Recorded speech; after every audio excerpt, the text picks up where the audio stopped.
හොඳයි ඔබ නැවතත් ඉරිදා ආයුබෝවන් සමග. දැන් මේ පරිසරයට ආදරය කරන කාටත් විශේෂ වෙලාවක් විදිහට මේක වෙන් කරගන්න. මොකද රට තුල සිදුවන විවිධ ව්‍යාපෘතීන් අතර පරිසර සංරක්ෂණය හා සම්බන්ධ ව්‍යාපෘතියක් වන ස්කෑම්ප් ව්‍යාපෘතිය පිළිබඳව අපි දිගින් දිගටම ඉරිදා ආයුබෝවන් තුල කතා බහ කරා. ඒ හරහා දැනුම ලබා දුන්නා. ඒ සමග ඔබට එකතු වෙන්න පුළුවන් අවස්ථාවන් මොනවද කියන එක පිළිබඳව අපි අනාවරණය කළා. වනජීවි හා වන සංරක්ෂණ අමාත්‍යාංශය යටතේ ක්‍රියාත්මක වන වනජීවි දෙපාර්තමේන්තුවත් වන සංරක්ෂණ දෙපාර්තමේන්තුවත් ඒකාබද්ධව තමයි මේ ස්කෑම්ප් ව්‍යාපෘතිය ක්‍රියාත්මක කරන්නේ. පරිසර පද්ධති සංරක්ෂණ සහ කළමනාකරණ ව්‍යාපෘතිය ස්කෑම්ප් ව්‍යාපෘතිය ලෙසයි සමාජගත කරලා තියෙන්නේ. මේ ව්‍යාපෘතිය පිළිබඳ ඉදිරි සැලසුම් කොහොමද ක්‍රියාත්මක වෙන්නේ? ඒතර කොයිතරම් කාලයක් මේ ව්‍යාපෘතිය තවදුරටත් ඔබ වෙනුවෙන් දියත් වෙනවද? ඒ පළාත්වල අයට මේක කොහොමද වැදගත් වෙන්නේ කියන කාරණාව අද විශේෂයෙන් ඔබ වෙනුවෙන් කතා බහ කරන්න හිතුවා. ඒ සඳහා මැදිරියට පැමිණලා ඉන්න පරිසර පද්ධති සංරක්ෂණ සහ කළමනාකරණ ව්‍යාපෘතියේ පරිසර සහ සමාජීය ආරක්ෂණ උපදේශක ආචාර්ය ඩන්ස්ටන් ප්‍රනාන්දු මහතා අහිවන ඔබතුමාට. ඒ වගේමයි වයඹ බස්නාහිර කලාපයේ බාර කලාප නියෝජ්‍ය වන සංරක්ෂක තුලානි කුලරත්න මහත්මිය අහිවන. දැන් ඩන්ස්ටන් ප්‍රනාන්දු මහත්මයා මම මුලින්ම දැනගන්න කැමති ඇත්තටම අලුතෙන්ම අපිට එකතු වෙන කෙනෙක්ට ස්කෑම්ප් ව්‍යාපෘතිය කිව්වහම ටිකක් අලුත් වචනයක්. හැබැයි මේක ඒ පළාත්වල මේකට හා සහසම්බන්ධ වෙන උදවියට මේක ගැන දැනුමක් තිබුණට සමස්ත ශ්‍රී ලාංකික ජනතාවට ස්කෑම්ප් ව්‍යාපෘතිය ඔබ කොහොමද විස්තර කරන්නේ? ඔව්. දැන් ස්කෑම්ප් කියන එක අපි සිංහලෙන් ගත්තොත් එහෙම පරිසර පද්ධති සංරක්ෂණ කළමනාකරණ ව්‍යාපෘතිය මේක 2017 අවසාන භාගයේ තමයි ක්‍රියාත්මක වුණේ. මේ අවුරුද්දේ දක්වා එක ක්‍රියාත්මක වේ අවසානයේ දක්වා. මේක ලෝක බැංකුව ආධාරයක් යටතේ ක්‍රියාත්මක කරන ව්‍යාපෘතියක් ඩොලර් මිලියන 35ක් විතර. එතකොට ලංකාවේ හඳුනාගත්ත මේ පරිසර පද්ධති මේ යම් කිසි විදිහකට අවදානමකට වාජනය වෙන පරිසර පද්ධති ගණනාවක් හඳුනගෙන ඒවා සංරක්ෂණය සහ කළමනාකරණය කිරීම තමයි කරන්නේ. එතකොට මෙහිදී විශේෂයෙන්ම අපි ගත්තොත් උපාය මාර්ග කීපයක් යටතේ තමයි මේ පරිසර පද්ධති සංරක්ෂණය වෙන්නේ. අපි පළවෙනි එක ගත්තොත් එහෙම දැන් නියම ව්‍යාපෘතියක් විදිහට ක්‍රියාත්මක වෙනවා. භූ දර්ශන සැලසුම් කරන ව්‍යාපෘතිය. ඒකේ කොටස් දෙකක් අපි දැන්ට ක්‍රියාත්මක කරලා තිනවා. එකක් තමයි හොරුළු කන්තලේ කවුඩුල්ල කියන පළාතේ එකම ලෑන්ඩ්ස්කේප් එකක් තියෙන පළාතක්. ඒ වගේම සිංහරාජ පළාතට වෙනම මැනේජ්මන්ට් ප්ලෑන් එකක් හදලා තියෙනවා. සිංහරාජ රත්නපුරේ සිට මාතර දිස්ත්‍රික්ක දක්වා. ඒ වගේම අපි දෙවනියට ගත්තොත් එහෙම තිරසාර ලයිව්ලිහුඩ් ඩෙවලොප්මන්ට් කියලා අපි කියනවා. ඒක ජීවනෝපාය සංවර්ධනය. ඒක ඇතුලේ කොටස් දෙකක් තියෙනවා. ආදායම උත්පාදක වන ඒ වගේම අලිමිනිස් සහජීවනය. ඒතර තුන්වෙනි සංරචකය තමයි අපිට අද වැදගත් වෙන සාකච්ඡාවට විශේෂයෙන්ම මේ තෝරාගත්ත පරිසර පද්ධතිය ආරක්ෂා කිරීම. ඒක කොටස් තුනක් තියෙනවා. එකක් තමයි ඒ පරිසර පද්ධතිය ආරක්ෂා කිරීම. දෙවෙනි එක තමයි සංචාරක කර්මාන්තය දියුණු කිරීම. අපි කියන එක නේචර් බේස්ඩ් ටූරිසම් කියලා. තුන්වෙනි එක තමයි මේ දෙපාර්තමේන්තු දෙකේ ධාරිතා සංවර්ධනය. ඒතර අද අපි විශේෂයෙන්ම කතා කරන්නේ මේ තුන්වෙනි සංරචකයේ දෙවෙනි කොටස වන පාරිසරික සංචාරක ව්‍යාපාරය පිළිබඳවයි. දැන් අපි මේ දවස්වල අහනවා මේ නේචර් බේස්ඩ් ටූරිසම්, ඉකෝ ටූරිසම් ගැන අපි වැඩිපුර කතා වෙනවා මේ දවස්වල. මේ දෙකේ වෙනස මොකක්ද කියලා අපිට පොඩ්ඩක් පැහැදිලිව විස්තර කරලා දෙන්න. ඔව් දැන් අපි ගත්තොත් එහෙම මේ දෙකේම ලොකු වෙනසක් නැහැ. මොකද මේ දෙකම අපි ගත්තොත් නේචර් බේස්ඩ් ටූරිසම් පාරිසරික සංචාරක ව්‍යාපාරය ගත්තොත් ඒක මුග දෙනෙක් දන්නවා මේ පරිසර කලාපවලට ගිහිල්ලා ඒවයේ දර්ශනීය තැන් බලලා ඒව රස විඳලා එනවා. ඒ වගේම තමයි ඉකෝ ටූරිසම් කියලා ගත්තම මීට වඩා පොඩ්ඩක් ගැඹුරට යනවා. මේක විශේෂයෙන්ම වගකීමත් එක්ක යන සංචාරක කර්මාන්තයක්. ඒ පළාතට ගියාම ඒ පළාතේ ඉන්න මිනිසුන්ගේ අපි කියන කල්චරල් හෙරිටේජ් එකත් එක්ක සම්බන්ධ වෙනවා. සමහරලාට ඒගොල්ලෝ ගිහිල්ලා ඒ දවස් ගාන පදිංචි වෙනවා. ඒකත් එක්ක තමයි අර හෝම් ස්ටේ කියන සංකල්පය ආවේ. ඒක අපි කියන සත්කාරක සංචාරක නිවාස ඒ සංකල්පය ආවා. ඒකම දැන් මේ වනයක් ඇතුළට ගියාම අපේ තුලන්නේ මිස් කතා කරා යෝ ගැන ජෛව විවිධත්වය කියන එක ඉතාමත් වැදගත්. මේකෙදී ලොකු සත්තු වගේම ඉතාමත් කුඩා සත්තු ඉන්නවා. ඒ කියන්නේ අපි කියන ස්ලෝ මූවිං ඇනිමල්ස්. අපි ගත්තොත් පුංචි මේ ලිසර්ඩ්ස්ලා එහෙම නැත්නම් අපි කියන ඒකට හුණු වර්ග කටුස්ස වර්ග, ඊට පස්සේ ගෙම්බ වර්ග, සමනල වර්ග මේ වගේ පරිසර පද්ධතියත් එක්ක එකතු වෙච්ච මේ විශාල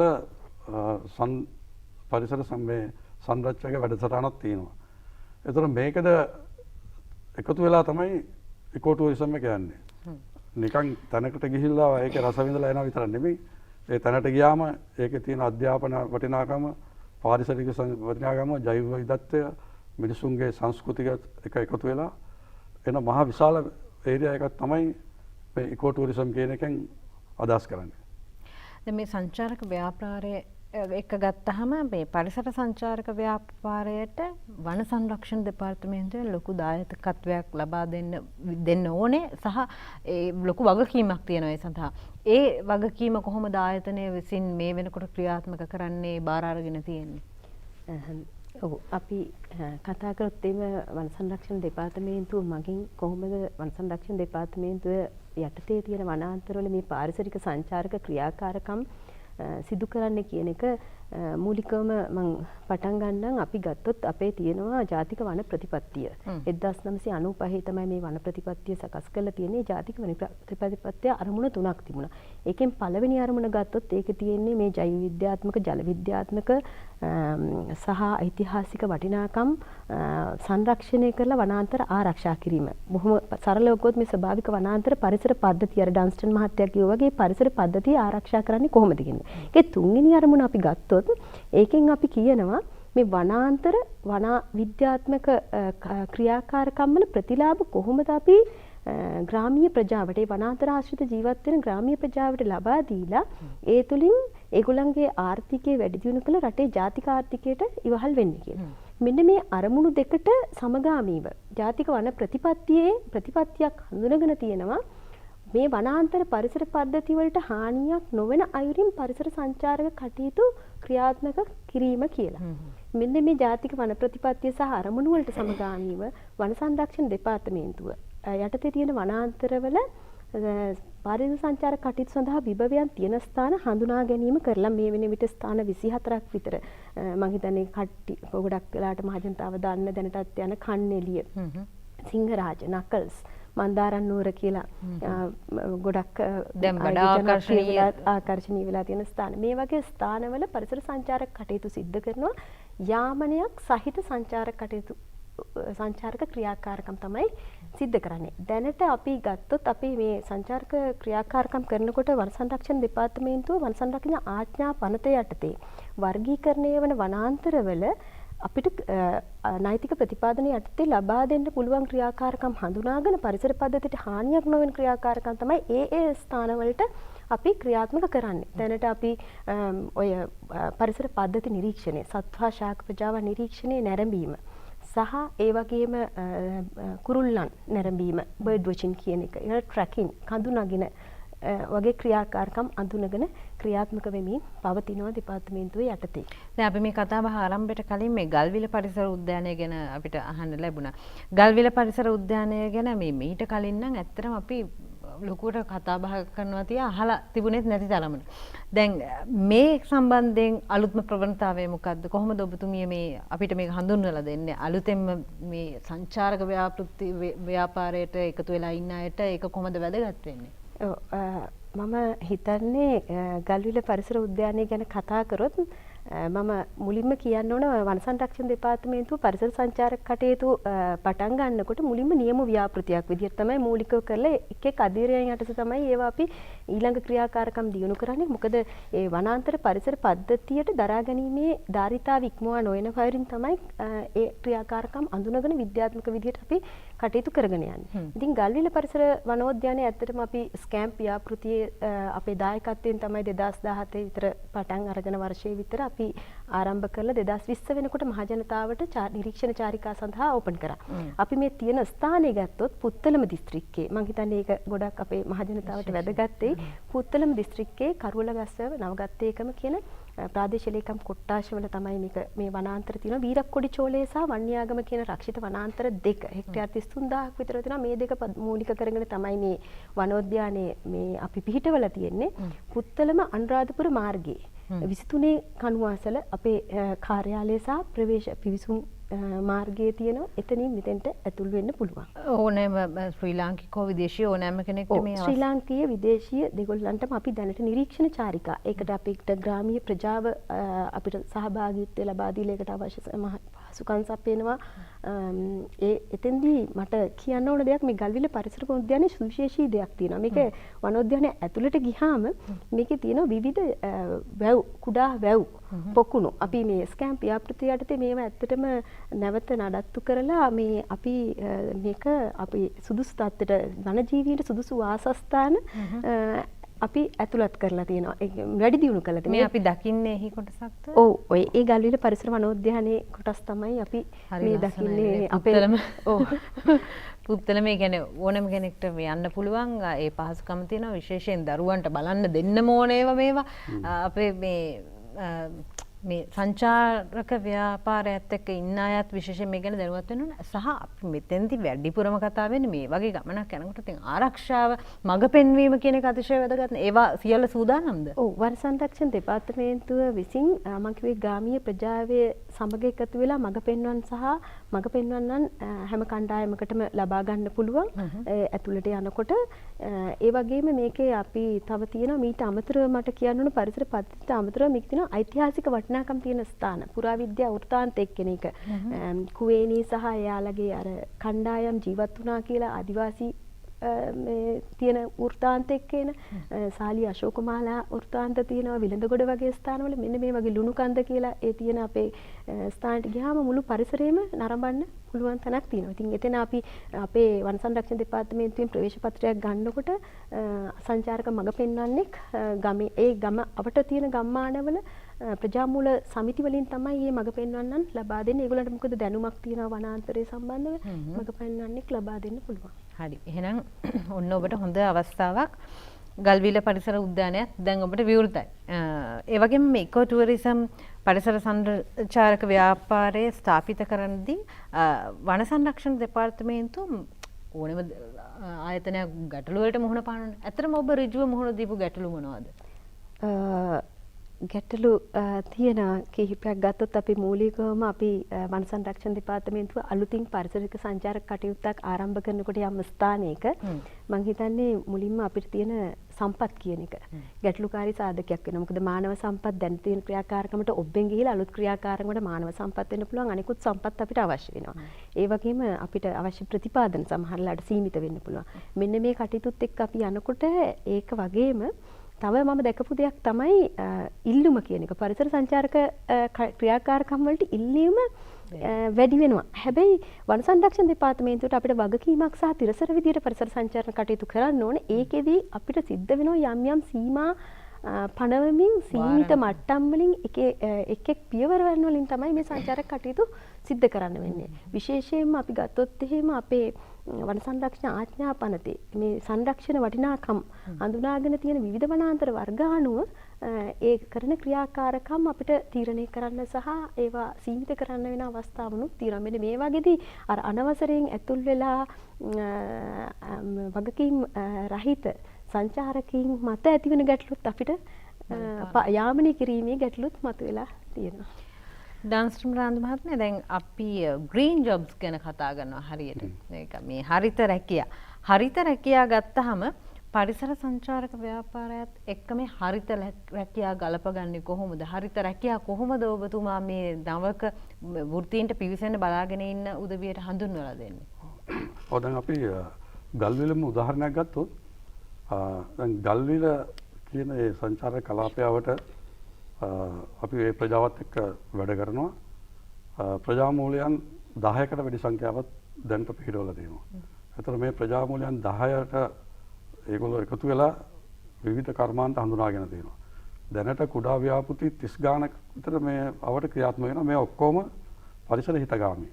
ඒක අපි තමයි ග්‍රීන් ජොබ් කියන්නේ ඒකයි. නැත්නම් ස්මාර්ට් ක්ලයිමේට් ස්මාර්ට් කියලා කියනවා.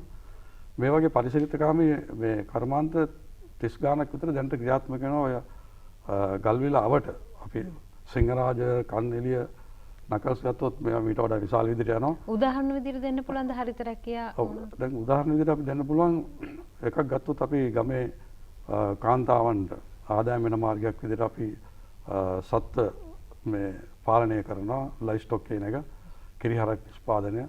ඒ වගේම අපි තව මේ කරලා තියෙන ඇග්‍රොෆොරස්ට්‍රි කියලා විශේෂයෙන්ම කෘෂිකාර්මික පදනම් කරගත් ඒ වන වගාවක් වගේ එක. ඒ වගේම තව මේ පළාත්වල අපි කරනවා මේ විශේෂයෙන්ම මේ පළාතේ තියෙන අමුද්‍රව්‍ය එකතු කරගෙන කරන බීම නිෂ්පාදනය, ජෑම් නිෂ්පාදනය වගේ. ඒ වගේම තව කරනවා අපි දැන් මේ පළාතේ තියෙන ඒ පළාතේ ඉලුක් වලින් බැහිච්ච පළාත් තියෙන විශේෂයෙන්ම ඒ වයින් ඉලු කපලා එහෙම නැත්නම් ඒ කෙසෙල් බඩ වලින් ඒ වයින් අරගෙන කඩදාසි කර්මාන්තය කඩදාසි නිෂ්පාදනය කරන ආයතනකුත් තියෙනවා. ඉතින් මේ වගේ මේ හරිත කියන්නේ පාරිසරිකයට හිතකාමී විදියට තමයි මේ වෙන්නේ. ඊට අමතරව අපි මේ පළාතේ ඉන්න තරුණ තරුණියන්ව අරගෙන පුහුණු කරලා විශේෂයෙන්ම වන සංරක්ෂණ දෙපාර්තමේන්තුව යටතේ මේගොල්ලන්ව අර අපි කියන්නේ ගයිඩ් කියලා මඟ පෙන්වන්නන් විදියට ඒගොල්ලන් මේ කරනවා. එතකොට ඒගොල්ලෝ ඒ ඇතුළේ තියෙන පරිසරය ජෛව විවිධත්වය මේක හොඳට අධ්‍යයනය කරලා ඒ අය ඇවිල්ලා අපේ යන සංචාරකයන් මේ කරන ඒකම සමහරට ඒගොල්ලෝ මුළු සංචාරක කර්මාන්තයේටම ඒගොල්ලෝ සේවාව සලසනවා. අපි ගත්තොත් එහෙම වෙන ලොකු හොටෙල්ස් තියෙනවා. ඉතින් ඒවට ගිහිල්ලා ඒවායේදී පරිසරය පිළිබඳ සත්තු පිළිබඳ මේ කරන මේ වගේ හරිත නැත්නම් පරිසරයට හිතකාමී වෙන විදිහේ රැකියා සෑහෙන ප්‍රමාණයක් උත්පාදනය කරලා තියෙනවා මේ ගල්විල අවටම. දැන් මෙහෙමයි පැවතුණු ගෝලීය වසංගත තත්ත්වය මත සංචාරක ව්‍යාපාරය කඩා වැටුණාට බිඳ වැටුණාට දැන් නැවත ඊට වඩා දෙගුණක වේගෙන් හිස ඔසවමින් ඉන්න අවධියක් මේක. විශේෂයෙන් මේ හිර වෙලා කොටු වෙලා හිටපු මානසිකත්වයෙන් මිදෙන විවිධ රටවල් දැන් විවෘත කරලා තියෙනවා. ඒ අතර ලංකාවට විශේෂ අවධානයක් විදේශිකයන්ගෙන් ලැබිලා තියෙනවා. ඒ එක්ක අපිටත් ඔලුව උස්ස ගන්න හොඳ කාලයක් එනවා මේ සංචාරක ව්‍යාපාරය දියුණු කිරීම හරහා. දැන් ස්කෑම් ව්‍යාපෘතියට මේ හරහා ලොකු වගකීමක් පැවරෙනවානේ මේ වැඩි මේ සංචාරක ව්‍යාපාරයට ඍජුව දායකත්වය ලබා දෙන්න හොඳම අවස්ථාව තමයි ස්කෑම් ව්‍යාපෘතියේ මේ තියෙන මං ඔස්සේ කටිය මෙහෙවීම. කෙනෙක්ට උමනා වුණොත් මෙවැනි ග්‍රීන් ජොබ් එකක් එහෙම නැත්නම් මේ ස්කෑම් ව්‍යාපෘතියේ තවත් Tamanට ගැළපෙන කොටසක් එක්ක සම්බන්ධ වෙන්න කොහොමද මේකත් එක්ක අත්වල බඳගන්නේ? කොහොමද මගේ කැමැත්ත ප්‍රකාශ කරලා මේකට ආයුධම් කරන්නේ? හොඳ ප්‍රශ්නයක් මේක. ඇත්තටම දැනටමත් අපිට සෑහෙන ඉල්ලුම් එනවා එක එක පළාත්වල. ඉතින් මේවා විශේෂයෙන් වෙන්නේ දැන් අපි ගත්තොත් වන සංරක්ෂණය ඒගොල්ලන්ගේ කළමනාකරණය කරනකොට ඒගොල්ලන් ස්ට්‍රක්චර් එකක් තියෙනවා. මම අර DFO දක්වා EO දක්වා පල්ලෙහාට එනකම්. ඒතර මේ පළාතේ කෙනෙක්ට කොළඹට එන්න අවශ්‍ය නැහැ. ඒ පළාතේ ඉන්න අපි කියන එක්ස්ටෙන්ෂන් ඔෆිසර් හම්බ වෙන්න පුළුවන්. එහෙම නැත්නම් RFO මහත්තයා හම්බ වෙන්න පුළුවන්. DFO මහත්තයා හම්බ වෙන්න පුළුවන්. ඒ මාර්ගයෙන් ඒ පළාතේ තියෙන රැකියාවල් වලට ඒගොල්ලන්ට ඉස්සෙල්ලා පුහුණුවක් ගන්න වෙනවා. පුහුණුවට යන්න වෙනවා. එහෙම ගිහිල්ලා එහෙම ඇතුල් වෙන්න පුළුවන්. දැන් එහෙම තමයි මේ වෙනකන් ඇති වෙලා තියෙන්නේ. මොකද කොළඹින් රස්සාවල් බලාපොරොත්තු වෙන්නේ නැහැ ඒගොල්ලෝ. ඒගොල්ලෝ ජීවත් වෙන පළාතෙම අපි කන්නెలిය ගත්තොත් කන්නెలిයේ වැඩිපුරම මඟ පෙන්වන්න ඉන්න කාන්තාවන්. මොකද මේ අය උදේ ගෙදර දොර වැඩ ඉවර කරලා ළමයි ඉස්කෝලේ බස්සලා ඒගොල්ලෝ දවල් 10 ඉඳලා 12 1 වෙනකන් ඒගොල්ලෝ කරන්නේ මේ මඟ පෙන්වන්නන්ගේ රස්සාව. ඊට පස්සේ ආපහු ගෙදර ගිහිල්ලා ආයෙ හවස ළමයින්ගේ හෝම්වර්ක් කරලා ඉවරලා 3-4 වෙනකොට ඒගොල්ලෝ ආයෙ ඉවදිට එනවා. ඉතින් මේ වගේ ඒ පළාතේ ඉන්න ඒ වන සංරක්ෂණ නිලධාරීන් හම්බෙලා එහෙම නැත්නම් වනජීවි නිලධාරීන් හම්බෙලා ඒකේ තියෙන රැකියා අවස්ථා මේගොල්ලන්ට හොයා ගන්න පුළුවන්. ඒකම අපි ඉතින් අපිත් ප්‍රසිද්ධ කරනවා පත්‍රවල දානවා. වෙනම හෑන්ඩ් බිල්ස් බෙදනවා. මේ වගේ රූපවාහිනී වැඩසටහන් කරනවා. එතකොට අපේ ප්‍රධාන කාර්යාලයත් එක්ක සම්බන්ධ වෙන්න පුළුවන් ඒ ටෙලිෆෝන් නම්බර්ස් දීලා තියෙනවා. එහෙම නැත්නම් වන සංරක්ෂණයේ ළඟම තියෙන ඔෆිස් එකට කතා කරන්න පුළුවන්. මේ වගේ මේ ජාලයක් තියෙනවා. මේක මහා විශාල ජාලයක්. ඕන තැනකින් ඇතුල් වෙන්න පුළුවන්. හොඳ මේක තමයි තමුන්ගේ ගමේ තමුන්ට මේ ඊටාම පහසුවෙන් ලං වෙන්න පුළුවන් ඒ සංවර්ධන නිලධාරීන් එක්ක එකතු වෙලා සම්බන්ධ වෙන්න. තුලානි මහත්මිය දැන් ගල්විල පරිසර උද්‍යානය ගත්තාම මෙහි තව මම හිතන්නේ දියුණු කරන්න තව ආකර්ෂණය වැඩි කරන්න විශේෂ කොටස් කීපයක් තියෙනවා. ඉතින් ඒවා පිළිබඳව කොහොමද ඔබ දෙපාර්තමේන්තුව මේ වෙනකොට කටයුතු කරන්නේ? එතකොට ඒ හරහා කොහොමද වැඩි ආකර්ෂණයක් තවදුරටත් පවත්වාගෙන යන්නේ? මේකෙදී අපි වන සංරක්ෂණ දෙපාර්තමේන්තුව මම අර මුලින්ම කිව්වා වගේ නියමු මට්ටමින් අපි පටන් ගන්න පරිසර සංචාරක කටයුතු සිදු කරනකොට අපි ගල්විල පරිසර වනෝද්‍යානයේ හිම අපි ආරම්භ කරා නිරීක්ෂණ චාරිකා ලබා දෙන එක මේන විට ස්කෑම්ප් ව්‍යාපෘතියේම දායකත්වයේ ඇතුව අපි පරිසර සංචාරණ කළමනාකරන සැලැස්මක් සකස් කිරීම ආරම්භ කරලා තියෙනවා. ඒ කියන්නේ ගල්විල වනෝද්‍යානයේ තුල තියෙන විභවයන් මොනවද? සහ ඒ විභවයන් තුලින් අපිට පරිසර පද්ධතීන්ට හානියක් නොවන මට්ටමින් ක්‍රියාත්මක කරන්න පුළුවන් ක්‍රියාකාරකම් මොනවද කියන එක අඳුනා ගැනීම පවතිනවා. ඒක විද්‍යාත්මක අධ්‍යයනයක් විදිහට තමයි මේ කළමනාකරණ සැලැස්ම සකස් වෙන්නේ.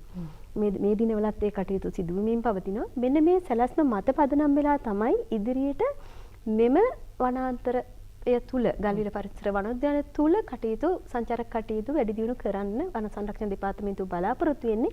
මීට ඔබට ගිහින් මෙම කළමනාකරණ සැලැස්ම සකස් කිරීමේදී අපි බලාපොරොත්තු වෙනවා ඒ අවට තියෙනවා තව අඳුනාගත් විභවයන් සහ අඳුනා නොගත් විභවයන්. උදාහරණයක් විදිහට කිව්වොත් කල්පිටිය ප්‍රදේශීය සංචාරක ආකර්ෂණීය තැන් තබ්බෝව වැවාශ්‍රිතව තියෙන යම් යම් ක්‍රියාකාරකම් සංචාරක මේ ක්‍රියාකාරකම් සිද්ධ වෙන ඒවා. ඊට පස්සේ විලඳගොඩ වගේ පුරා විද්‍යාත්මක ස්ථානවල තියෙන මොනවද අපිට නිරීක්ෂණය කරන්න පුළුවන් දෙන්න පුළුවන් ප්‍රවේශයන් මොනවද කියලා අඳුනගෙන මේක අපි අර සංචාරක කලාපයක් විදිහට අනෙකුත් ආයතනත් එක්ක සංචාරක අමාත්‍යාංශය පළාත් සංචාරක අමාත්‍යාංශ සහ සංචාරක මණ්ඩලය කියන ආයතනත් එක්ක එකතු වෙලා සමස්ත සැලැස්මක් වනාන්තර පරිසර පද්ධතියත් සංරක්ෂණය කරන ගමන් මොකද මූලික අරමුණ ඒක හා ඒ තුල සංචාරක කර්මාන්තයට දායක වෙන එක. ඔන්න ඒ ටික තමයි අපි කරන්න වන සංරක්ෂණ දෙපාර්තමේන්තුව විදිහට බලාපොරොත්තු වෙන්නේ. මම මේ පෞද්ගලික බලාගෙන ඉන්න ඔබට ඇති වෙන ගැටලුව ඔබ වෙනුවෙන් යොමු කරන්නේ මටත් මෙන්න මේක හිතුණා. දැන් ඕනෑම දෙයක් අලුතෙන් මෙන්න මෙහෙමයි මේ තැන විවෘතයි කියලා කිව්වහම අපි හරි කැමතියි දකින්න. එතකොට සීමාන්තිකව දරාගත නොහැකි මට්ටමට මේ සංචාර කරන මේක ලිමිට් කරන මේක පාලනය කරමින් පරිසර පද්ධතියට හානි නොවන විදිහට මේක පවත්වගෙන යන්න මොකද්ද තියෙන සැලසුම? එහෙම නැතුව එතෙන්ට ගිහිල්ලා දැනගන්න නෙමෙයි ඊට කලින් මට අද දවසේ අවස්ථාව තියෙනවද කියලා දැනගන්න එතෙන්ට ගිහිල්ලා හැරිලෙන්න ඇත්තටම ඕනම සංචාරකයෙක් කැමති නැහැනේ. එවැනි වැඩපිළිවෙල කොහොමද විධිමත් කරලා තියෙන්නේ? දැනට අපි ගල්විල වනෝද්‍යානයේ ගත්තොත් ඒකේ අපි ලබා දෙන්නේ නිරීක්ෂණ චාරිකා පමණයි. මොකද මේක ඇත්තටම සංචාර විභවයන් විදියට අපිට ආව යෝජනා තියෙනවා මේකේ කඳවුරු ගැසීම් වගේ යෝජනා අපිට ඇවිත් තියෙනවා. නමුත් මේ විද්‍යාත්මකව සිදු කරන දැන් කැම්පින් ට්‍රෙන්ඩ් එකක් නෙවෙයිද කැම්පින් ඔබතුමී කිව්වා වගේ අර මේකේ අපි වනෝද්‍යානයකට ගියාම ඒකේ තියෙනවා දරා ගැනීමේ ධාරිතාවක් වනාන්තර පරිසර පද්ධතියක. ඒ දරා ගැනීමේ ධාරිතාව ඉක්මවා ගියොත් ඒ වනාන්තර පරිසර පද්ධතියේ තියෙන සංරචක විශේෂයෙන්ම සත්ව විශේෂවල ඒගොල්ලන්ගේ චර්යාවන් වලට හානියක් සිද්ධ වුණොත් අපිට කෙටි කාලීනව ප්‍රතිලාභ ලැබෙන්න පුළුවන්. දීර්ඝ කාලීනව මේකේ ප්‍රතිලාභ නොලැබී අනෙකුත් සේවාවන් වනාන්තරයෙන් ලැබෙන අනෙකුත් සේවාවන් සැපීම ගැටලු සහගත තත්යකට පත් වෙන්න පුළුවන්. ඒ හින්දා තමයි මම අර ඔබ කිව්වේ අපි මේ ගල්විල වනෝද්‍යානයේ නියම ව්‍යාපෘතිය තුල ඒක සාර්ථක කරගන්න අපි කරන දේ තමයි පරිසර සංචාරක කළමනාකරණ සැලැස්මක් සකස් කරන. ඒකෙදි අඳුරගන්න ක්‍රියාකාරකම් තුල විතරයි අපි කටයුතු කරන්න ඉදිරියට බලාපොරොත්තු. දැනට නිරීක්ෂණ චාරිකා පමණයි අපි ලබා දෙන්නේ ගල්විල පරිසර වනෝද්‍යානයේ තුල. කාලය බොහොම ඉක්මනින් ගෙවී යනවා. ඒ අතරේ මේ සම්බන්ධයෙන් උනන්දුවක් දක්වන ඔබ ස්කෑම්ප් ව්‍යාපෘතිය ගැන පුළුවන් හැකිතාක් දුරට දැනුවත් කරන්න තමයි අපි මේ කාල වේලාව වෙන් කරේ. සාමාන්‍යයෙන් ඉරිදා අයුවන් ඔබ වෙනුවෙන් බොහෝ දේවල් වටින දේවල් ගෙනෙන අතරේ මේ ස්කෑම්ප් ව්‍යාපෘතිය විශේෂ වෙන්නේ රැකී ආරක්ෂා සම්බන්ධයෙන් උග්‍ර ගැටලුවකට මුහුණ දෙමින් හිටිය කාලයක් අපි පහු කරමින් ඉන්නේ. තාමත් ඒ ගැටලුව තියෙනවා. රැකිය අහිමිවීම බොහොමයක් සිදු වුණා. විදේශගත වෙලා හිටපු අය රැකිය අහිමි වෙලා ලංකාවට ආවා. මේ හැමදෙනාටම අපේ රට ඇතුළෙම රැකියාවක් කරමින් ඉතාම හොඳින් ජීවත් වෙන්න පුළුවන් අවස්ථාවක් තියෙනවා. මම හිතනවා ස්කෑම්ප් ව්‍යාපෘතිය කියන්නේ එහෙම රැකී ආරක්ෂා උත්පාදනය කරන කොටසක් තියෙනවා ස්කෑම්ප් ව්‍යාපෘතිය. නිසා ඔබට ගැළපෙන ඔබ කැමති නම් මේ ව්‍යාපෘතියත් එක්ක එකතු වෙලා තවදුරටත් රටේ සංවර්ධනයට දායක වෙන්න පුළුවන් මේ ව්‍යාපෘතියත් එක්ක එකතු වෙන්න කියලා. කෙටියෙන් ඉක්මනට කියමු අපි කොහොමද ව්‍යාපෘතියට එකතු වෙන්නේ කියලා නැවතත් මතක් කරමු. ඔව් අපි ව්‍යාපෘතිය සම්බන්ධ වෙනවා නම් මම ඉස්සෙල්ලා කිව්වා වගේ දෙපාර්තමේන්තු දෙකේම තියෙන ඒ මේ නිලධාරී සැලැස්ම අනුව ස්ට්‍රක්චර් එක වෙන්න පුළුවන්. එහෙම නැත්නම් අපි ප්‍රධාන කාර්යාලය තියෙන ස්කෑම්ප් එකේ මේ සම්පත් පායේ ඒතනට සම්බන්ධ වෙන්න පුළුවන්. ඒකම දෙපාර්තමේන්තු දෙකේම කාර්යාල දෙකක් තියෙනවා වත්තර මුල්ලේ. ඒවට සහභාගී වෙන්න පුළුවන්. විශේෂයෙන්ම මම උනන්දු කරන්නේ ඔබේ පළාතේ තියෙන වන සංරක්ෂණ සහ වනජීවි දෙපාර්තමේන්තු දෙක හරහා එනවා නම් මොකද සම්බන්ධීකරණය ඉතාමත් පහසු වෙනවා. හරි. ඉතින් මම හිතනවා ඔබට අවබෝධයක් ලැබෙන්නේ නැති දිගින් දිගටම ස්කෑම් ව්‍යාපෘතිය ගැන අන්තර්ජාලයෙන් තොරතුරු විමසන්න ඔබට ඒ සම්බන්ධයෙන් තොරතුරු දැනගන්න පුළුවන්. බොහොම ස්තුතියි ඔබ දෙපළට අපිත් එක්ක එකතු වුණාට නැවත දවසක මුණ ගැහෙමු ස්කෑම් ව්‍යාපෘතිය ගැන ජනතාව දැනුවත් කරන්න. අයබෝවන්. හොඳයි හිතවතුනි ඉරිදා ආයුබෝවන් සඳහා වෙන්වුණු කාලය දැන් නිමා වෙලා තියෙනවා. ඒ නිසා අපි ඔබේ නිවහනෙන් සමුගන්නවා. නැවතත් හොඳ බලාපොරොත්තුවක් දෙමින් ලබන ඉරිදාත් ඔබ මුණ ගැහෙනවා කියන බලාපොරොත්තු ඉරිදා ආයුබෝවන් හරහා ලබා දෙමින්. එමනම් හැමෝටම ජයග්‍රාහී වාසනාවන්ත දවසක් ප්‍රාර්ථනා කරනවා. මේ රසබර මියුරු ගීතෙන් අපි සමුගන්නවා ඔබේ නිවහනෙන්. ආයුබෝවන්.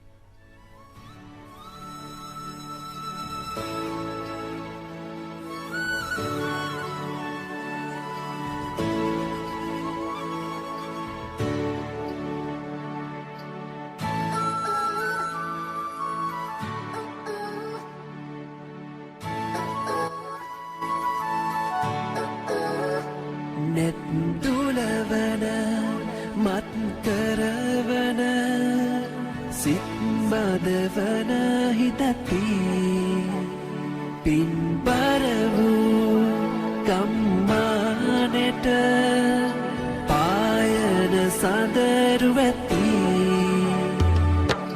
net මානෙට ඉන්නකොටත් හිත පිරනවා පිනැති මේ පින්බර රූමත්කම කවුද තුන්නේ නොලාස් වී net මානෙට ඉන්නකොටත් හිත පිරනවා පිනැති